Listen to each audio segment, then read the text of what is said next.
Bonjour à tous et bienvenue pour ce nouveau tutoriel. Aujourd'hui nous allons découvrir le b.a.-ba d'Excel. D'autres tutoriels seront un peu plus poussés. Là on est vraiment sur la base de la base, c'est-à-dire comment créer un tableau avec Excel. Bon, Excel c'est le tableur le plus connu de Microsoft Office.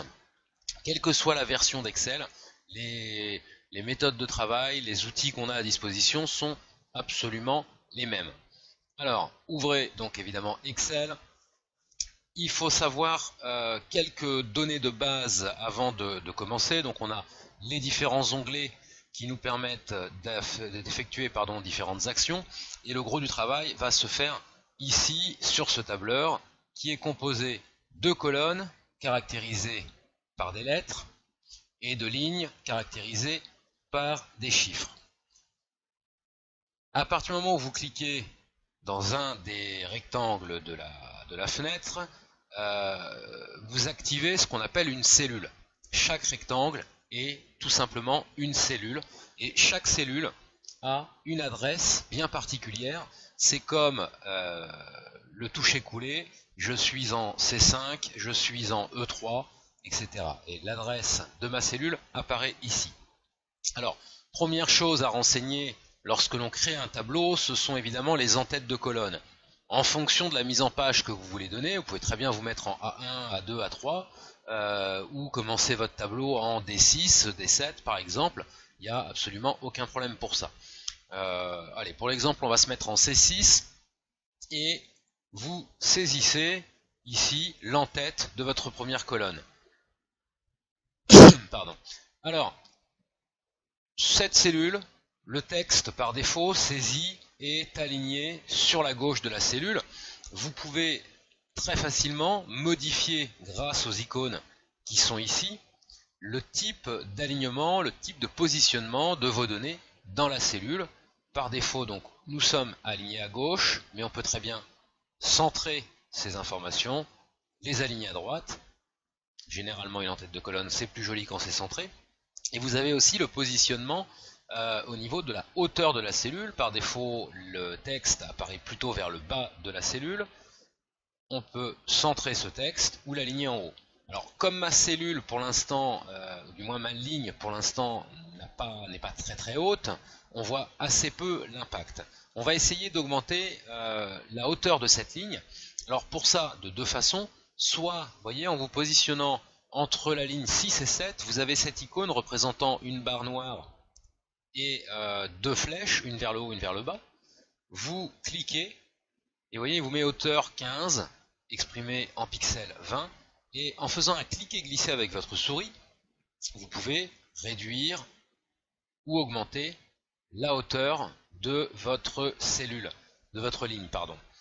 De la même manière, un clic droit, hauteur de ligne, et vous pouvez ici modifier la hauteur de ligne directement en saisissant une valeur numérique. Hein, on va arrondir à 30, voilà, hop là, et vous pouvez faire de même avec les colonnes. Vous voyez, en me positionnant entre C et D, je peux augmenter la largeur de ma colonne, ou en faisant un clic droit, largeur de colonne, et en renseignant une valeur numérique. Là, ma cellule C6 s'avère être un petit peu plus large, un petit peu plus haute. Les icônes qu'on a ici qui vont permettre de déterminer la hauteur de mon texte vont prendre tout leur sens. Vous voyez, pour l'instant, je suis aligné plutôt vers le haut de la cellule. Là, je suis centré, et là, aligné vers le bas. On va centrer, c'est plus joli. Vous pouvez ensuite, dans cette cellule, modifier, si vous le souhaitez, la police d'écriture. Par exemple, la taille de la police d'écriture, donc directement en sélectionnant une valeur numérique, ou en utilisant ces deux icônes qui sont là. Le premier, vous voyez, on passe de 12 à 14, et le deuxième diminue cette police d'écriture. Vous pouvez aussi mettre votre texte en gras, en italique, ou le souligner. D'autres options sont proposées, le double souligné par exemple. Les icônes liées à la couleur que vous avez ici vont vous permettre de déterminer la couleur de votre texte et la couleur de votre cellule. Alors, la couleur du texte par exemple, En cliquant sur la petite flèche, vous avez l'ensemble des couleurs disponibles sous Windows. Vous avez aussi accès à l'option autre couleur, où là vous avez une palette qui apparaît. On va mettre le texte en rouge, hop là, et cette icône là pour la couleur de la cellule. Vous voyez qu'en fonction des couleurs que je sélectionne, ma cellule en dessous change de couleur à la demande. Ensuite, on a la possibilité de renseigner, ou du moins de faire apparaître des contours à notre cellule, ce qu'on appelle dans le jargon des bordures. Alors les bordures, il y a différentes options, la bordure inférieure uniquement, la bordure supérieure. Par exemple, vous voyez, je vais sélectionner bordure supérieure, hop là, j'ai un trait noir qui apparaît uniquement sur le haut de ma bordure. Généralement, dans le cas d'un tableur ou de la création d'un tableau, on a tendance à mettre des bordures tout autour de la cellule. Vous pouvez utiliser bordure extérieure que vous avez ici. Voilà. Alors, toutes ces options de mise en page, de mise en forme de la cellule, vous les retrouvez en cliquant sur la cellule d'un clic droit et en sélectionnant Format cellule. Alors ça, on en reparlera dans d'autres cas de figure. L'alignement, ça équivaut aux options qu'on avait ici, vous voyez, avec quelques options en plus, telles que l'orientation du texte. Vous voyez, je peux modifier son orientation, hop là, et il faut réadapter évidemment la taille de ma cellule. Vous voyez, prénom, au lieu d'apparaître de manière horizontale, apparaît désormais de manière verticale. Hop là, clic droit, format cellule. On peut même le mettre de biais avec un angle à 45 degrés.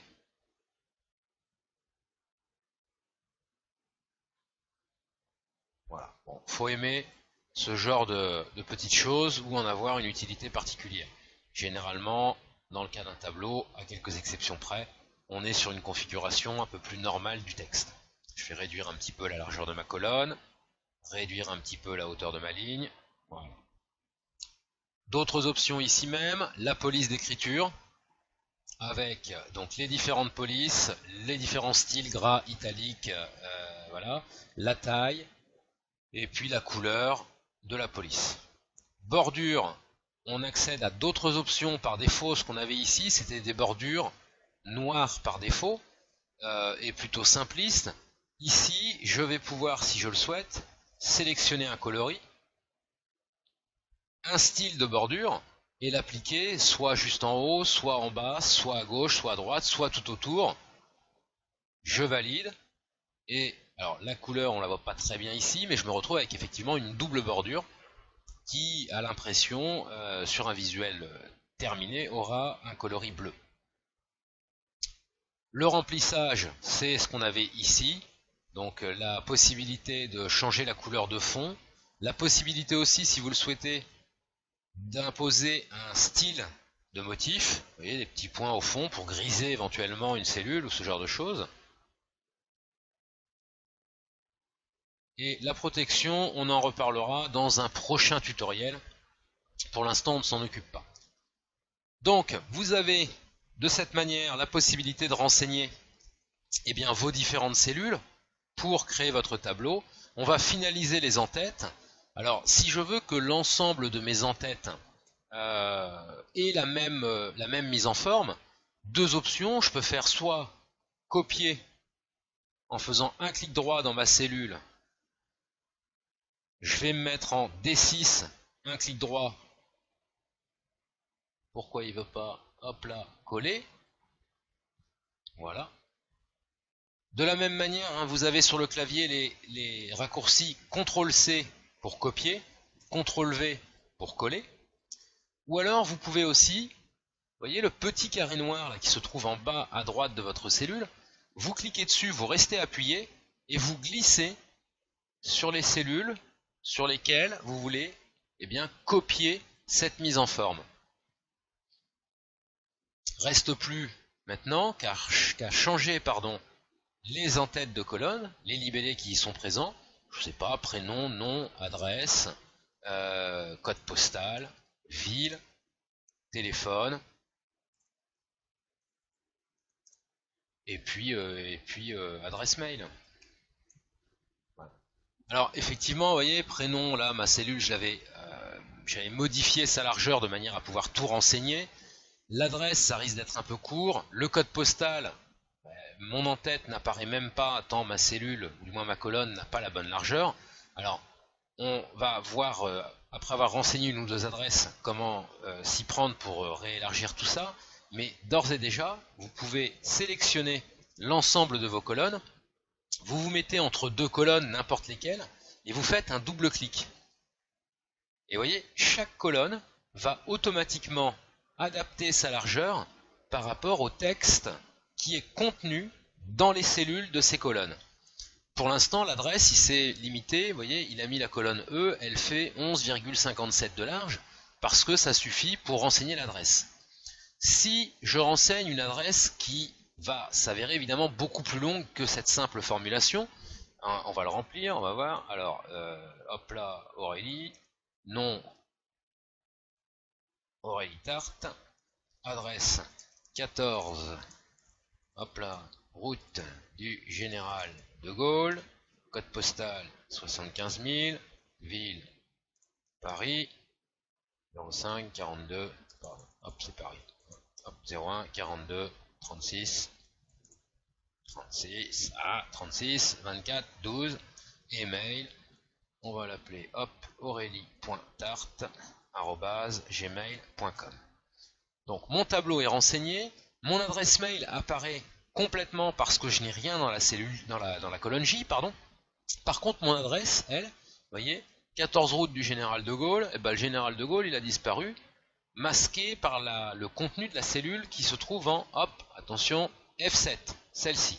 Eh bien, je vais recommencer, je vais sélectionner l'ensemble de mes colonnes, je double-clique, et chacune de mes cellules, ou du moins chacune de mes colonnes, s'est réadaptée en fonction du contenu de ces lignes, de ces colonnes. J'ai les largeurs adéquates par rapport à ce que j'ai renseigné. Alors, esthétiquement, moi je trouve pas ça forcément très joli. Je vais sélectionner, pardon, les cellules qui me concernent. Alors pour les sélectionner, c'est toujours le cliquer-glisser. Quoi que vous fassiez, je clique, je relâche pas, je glisse, et ça me permet ainsi de sélectionner ce qu'on appelle une plage de cellules. Vous voyez, hop là. Donc là, ma plage de cellules à sélectionner, elle va aller de C7, ici même, à I7. Pour ça, je clique sur C7, je reste appuyé sur mon bouton, et je glisse jusqu'à I7. Et là, je vais sélectionner donc cette icône pour centrer l'ensemble de mes données. Alors, on va diffuser tout ça. Hop là, voilà, c'est toute la même adresse. Enfin non, parce qu'il réadapte les numéros, vous voyez. Pour Excel, à chaque fois qu'on renseigne une valeur numérique, qu'on la réduit, ou du moins qu'on la descend jusqu'en bas, il ajoute une unité à chaque fois. Bon, peu importe le contenu, mon tableau il commence à prendre forme de manière assez sympathique. Il va falloir que je mette des bordures à tout ça pour que le visuel soit plus sympathique. Je vais sélectionner via le cliquer-glisser les cellules de C7 à I16, et puis je vais cliquer sur cette icône en lui demandant de me renseigner toutes les bordures.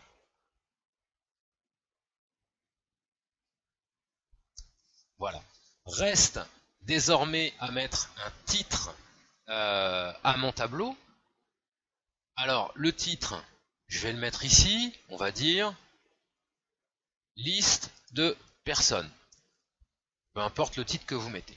Encore une fois, vous pouvez, hop là, modifier la mise en forme de ce titre.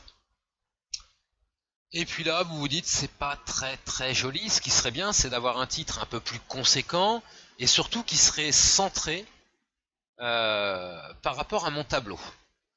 Alors, votre titre, au lieu de le mettre ici, vous allez le mettre là, par exemple, en C2, c'est-à-dire le positionner, donc clic droit, copier, on peut même faire couper parce que je veux qu'il disparaisse, clic droit, coller, le positionner sur la première colonne. Ensuite, en cliquer glisser, vous allez sélectionner une plage correspondant à la largeur totale de votre tableau. Et là, vous allez utiliser ce bouton, fusionner et centrer. Et là, regardez, en cliquant dessus, ici, je n'ai plus plusieurs cellules différentes, mais une seule et unique cellule qui court de C2 jusqu'à I3.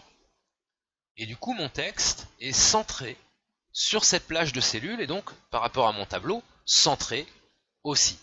On va, hop là, mettre le texte au milieu, et vous avez un tableau qui commence à avoir un peu de gueule. Voilà. C'est tout pour aujourd'hui. On se retrouve dans un prochain tuto sur Excel où on va compliquer un peu la tâche, découvrir des nouvelles choses. Là, pour l'instant, c'était j'élabore un tableau. Je trouve que le résultat, hormis la couleur jaune, c'est vrai que ça claque un peu, mais le résultat est plutôt pas mal.